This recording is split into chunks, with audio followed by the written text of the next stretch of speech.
حضرات محترم، اللہ رب العزت کے ہم پہ اور آپ پہ بے شمار احسانات ہیں۔ اگر ہم اللہ کے احسانات کو گننا چاہیں ہماری اور آپ کی زندگیاں ختم ہو سکتی ہیں، مگر ہم اللہ کے احسانات کو کبھی گن نہیں سکتے ہیں۔ آپ دیکھیں کہ پوری کائنات میں تقریباً 18,000 سے زائد مخلوقات ہیں اللہ رب العزت کی، لیکن اللہ رب العزت کا آپ احسان دیکھیں کہ اللہ نے اپنی 18,000 مخلوقات میں سے جب ہمیں اور آپ کو پیدا کیا تو انسان بنا کے پیدا کیا۔ ذرا آپ توجہ رکھیں، اگر اللہ چاہتا تو ہمیں اور آپ کو چاند و سورج بنا کے پیدا کر دیتا، اگر اللہ چاہتا تو ہمیں اور آپ کو شجر و حجر بنا کے پیدا کر دیتا، اگر اللہ چاہتا تو ہمیں اور آپ کو چوپایا بنا کے پیدا کر دیتا، اگر اللہ چاہتا تو ہمیں اور آپ کو بحر و بر بنا کے پیدا کر دیتا۔ لیکن آپ اللہ کا احسان دیکھیں کہ اللہ رب العزت نے جب ہمیں اور آپ کو پیدا کیا تو پوری کائنات میں تقریباً 18,000 سے زائد مخلوقات ہیں۔ جب اللہ نے ہمیں پیدا کیا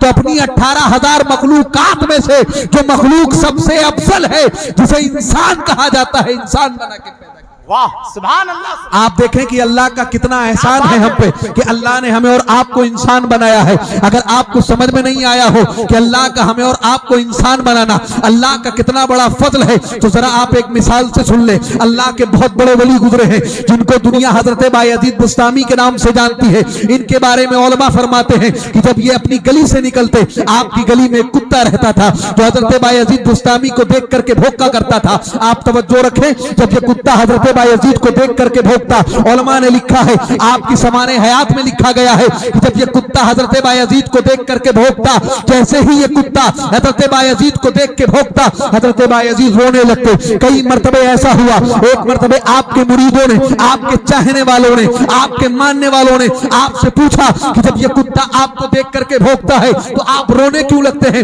کیا آپ کو اس کتے سے ڈر لگتا ہے؟ کیا آپ کو اس کتے سے خوف آتا ہے؟ تو ذرا حضرت بایزید کا جواب آپ سنیں۔ حضرت بایزید جواب دیتے ہیں، لوگوں سنو، میں اس کتے سے ڈرتا نہیں ہوں، مجھے اس کتے سے خوف نہیں آتا ہے، اور سنو یہ کتا مجھے دیکھ کر کے بھونکتا نہیں ہے۔ حضرت بایزید فرماتے ہیں، لوگوں سنو، یہ کتا مجھے دیکھ کر کے یہ کہتا ہے کہ بایزید مجھے ایک سوال کا جواب دے دے کہ تیری آخر ایسی کون سی نیکی تھی کہ جس نیکی کی بنیاد پر اللہ نے تجھے انسان بنا دیا ہے، اور میرا ایسا کون سا گناہ تھا کہ جس گناہ کی بنیاد پر اللہ نے مجھے کتا بنا کے پیدا۔ اللہ اللہ اللہ اللہ اللہ، کیا آپ دیکھیں اللہ کا کتنا بڑا احسان ہے کہ اللہ نے ہمیں اور آپ کو انسان بنایا ہے۔ آپ ذرا غور کریں، ہم نے کوئی دعائیں نہیں مانگی کہ اللہ ہمیں انسان بنا کے پیدا کر دے، ہم نے اللہ کی بارگاہ میں کوئی درخواست نہیں کی، بھئی اللہ کا محض فضل ہے کہ اس نے ہمیں اور آپ کو انسان بنایا ہے۔ حضرت بایزید فرماتے ہیں، لوگوں اللہ نے مجھے وہ طاقت دی ہے، اللہ نے مجھے وہ کیپیسٹی دی ہے،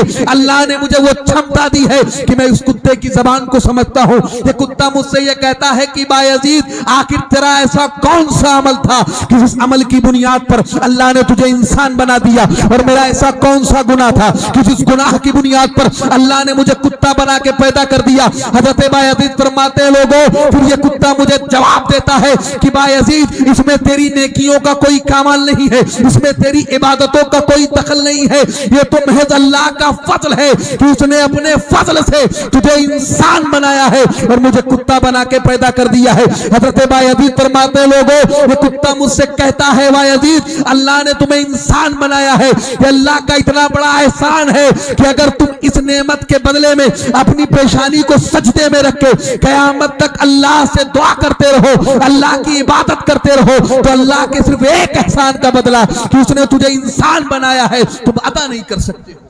بے شک بے شک۔ آپ دیکھیں کہ اللہ کا کتنا بڑا احسان ہے کہ اس نے ہمیں اور آپ کو انسان بنا کے پیدا کیا ہے، اور احسان علل احسان یہ ہے کہ صرف انسان نہیں مسلمان بنایا ہے، اور مسلمان ہی نہیں بلکہ حضور کی امت میں پیدا کر دیا ہے۔ جس نبی کی امت میں پیدا ہونے کے لیے علماء فرماتے ہیں کہ تقریباً 12 یا 14 جلیل القدر انبیاء اور رسول نے حضرت موسیٰ علیہ السلام جیسے نبی اور رسول نے اللہ کی بارگاہ میں یہ دعا مانگی تھی کہ اے اللہ مجھے نبی اور رسول نہ بنا کر کے اپنے محبوب کی امت میں پیدا فرما دے۔ آپ دیکھیں کہ اللہ کا کتنا بڑا احسان ہے کہ اس نے ہمیں اور آپ کو حضور کی امت میں پیدا کیا ہے، لیکن آج ہمارے نوجوانوں کا حال یہ ہے کہ آج نوجوانوں سے پوچھ لیا جائے، حضور کی زندگی کے بارے میں پوچھ لیا جائے، حضور کی سیرت کے بارے میں پوچھ لیا جائے تو نوجوان بگلے جھانکتے ہوئے نظر آتے ہیں۔ آج اگر مسلمانوں سے پوچھ لیا جائے کہ ذرا بتاؤ کہ حضور مکے میں پیدا ہوئے ہیں یا مدینے میں پیدا ہوئے ہیں تو لوگ خاموشی کا مظاہرہ کرتے ہیں۔ آج پوچھ لیا جائے کہ بتاؤ حضور نے کتنے نکاح فرمائے ہیں، لوگ خاموشی کا مظاہرہ کرتے ہیں۔ آج پوچھ لیا جائے بتاؤ حضور نے کتنے دن مکے میں گزارے ہیں، کتنے دن مدینے میں گزارے ہیں، حضور نے کتنے نکاح فرمائے ہیں، حضور نے کس عمر میں اعلان نبوت کیا ہے، آج کے مسلمانوں سے پوچھ لیا جائے وہ خاموشی کا مظاہرہ کرتے ہوئے نظر آتے ہیں۔ اس لیے ڈاکٹر اقبال کہتے ہیں بت شکن اڑ گئے باقی جو رہے بتگر ہیں، امتی باعث ہے رسوائی پیغمبر ہے۔ ڈاکٹر اقبال کہتے ہیں تھے تو وہ آبا ہی تمہارے مگر تم کیا ہو، ہاتھ پر ہاتھ دھرے منتظر فردا ہو، ہر کوئی مستی میں ذوق تن آسانی ہے، تم مسلمان ہو یہ انداز مسلمانی ہے۔ ڈاکٹر اقبال کہتے ہیں وہ معزز تھے زمانے میں مسلمان ہو کر، تم خار ہوئے تاریخ قرآن ہو کر۔ لیکن آج انہیں مسلمانوں سے پوچھ لیا جائے،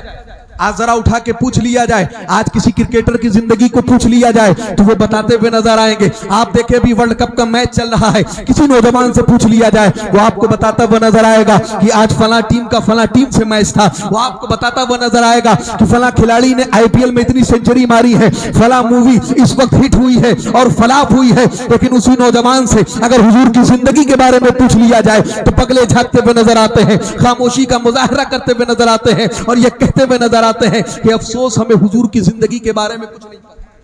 پتا۔ کیسے ہوگا؟ حضور کی سیرت کو ہم نے پڑھا نہیں ہے، معلوم کیسے ہوگا؟ حضور کی سیرت کو ہم نے سنا نہیں ہے، معلوم کیسے ہوگا؟ حضور کی سیرت کا ہم نے مطالعہ نہیں کیا ہے۔ ذرا آپ توجہ رکھیں، وقت بہت کم ہے ورنہ میں آپ کو دسیوں مثال دے کر کے بتاتا کہ ہم تو ہم ہیں، غیروں نے جب حضور کی زندگی کو پڑھا ہے تو وہ حضور پر ایمان لے آئے ہیں۔ لیکن میں آپ کے سامنے صرف ایک مثال پیش کرتا ہوں اور اس مثال کو پیش کر کے میں آپ سے رخصت ہوتا ہوں، اس لیے کہ وقت بہت کم ہے۔ ہندوستان کے بڑے عظیم خطیب تشریف فرما ہے، میرے بعد فوراً ان کا خطاب ہونا ہے۔ میں ایک مثال آپ کے سامنے رکھتا ہوں، ایک شخص کا تذکرہ آپ کے سامنے کرتا ہوں جس نے حضور کی زندگی کو پڑھا ہے اور حضور کے بارے میں اس نے کیا کہا ہے۔ ذرا توجہ رکھیں آپ، آج ہر شخص کے ہاتھ میں موبائل ہے، جہاں آپ دنیا بھر کے خرافات گوگل پہ جا کے سرچ کرتے ہیں، میں آپ کو دعوت فکر دیتا ہوں کہ آپ گوگل پہ جا کے صرف اتنا لکھیں دا 100، کیا لکھیں؟ دا 100، آپ لکھیں THEHUNDRED لکھیں آپ دا 100، آگے بک لکھیں، آپ کو ایک کتاب نظر آئے گی، اس کتاب کا ایک جملہ آپ سنیں، پہلے اس کتاب کے بارے میں آپ سنیں اور اگر آپ کے دل میں دل ہے پتھر نہیں ہے تو انشاءاللہ آپ جب بات کے اختتام کو میں پہنچوں گا، جب بات اختتام کو پہنچے گی تو انشاءاللہ آپ مچلیں گے۔ ذرا توجہ رکھیں آپ، ایک شخص ہے امریکہ کی سرزمین سے اس کا تعلق ہے جس کو دنیا ڈاکٹر ایچ مائیکل ہارٹ کے نام سے جانتی ہے، ابھی بھی وہ موجود ہے، تقریباً 100 سال کے قریب اس کی عمر ہونے کو ہے، آج بھی وہ زندہ ہے۔ اس نے ایک کتاب لکھی ہے جس کتاب کا نام ہے دا 100 اور یہ ڈاکٹر ایچ مائیکل ہارٹ ہے کون؟ یہ امریکہ کا بہت بڑا سیاستداں ہے، بہت بڑا سائنسداں ہے، تعلیمی اعتبار سے یہ سائنسداں ہے، پروفیسر ہے، سیاستداں ہے۔ اس نے ایک کتاب لکھی ہے جس کتاب کا نام ہے دا 100۔ جب یہ کتاب چھپ کر کے منظر عام پر آنے والی تھی، ڈاکٹر ایچ مائیکل ہارٹ نے پوری دنیا کو یہ بتایا تھا کہ جب سے کائنات قائم ہوئی ہے، جب سے دنیا قائم ہوئی ہے اور آپ تک پوری دنیا میں جتنے عظیم لوگ ہوئے ہیں میں نے ان سب کی زندگی کو پڑھا ہے، سب کی زندگی کا مطالعہ کیا ہے اور اس کتاب میں نے 100 لوگوں کو منتخب فرمایا جی۔ اس نے لکھا اس کتاب میں 100 لوگوں کو میں نے چھانٹ کر کے رکھا ہے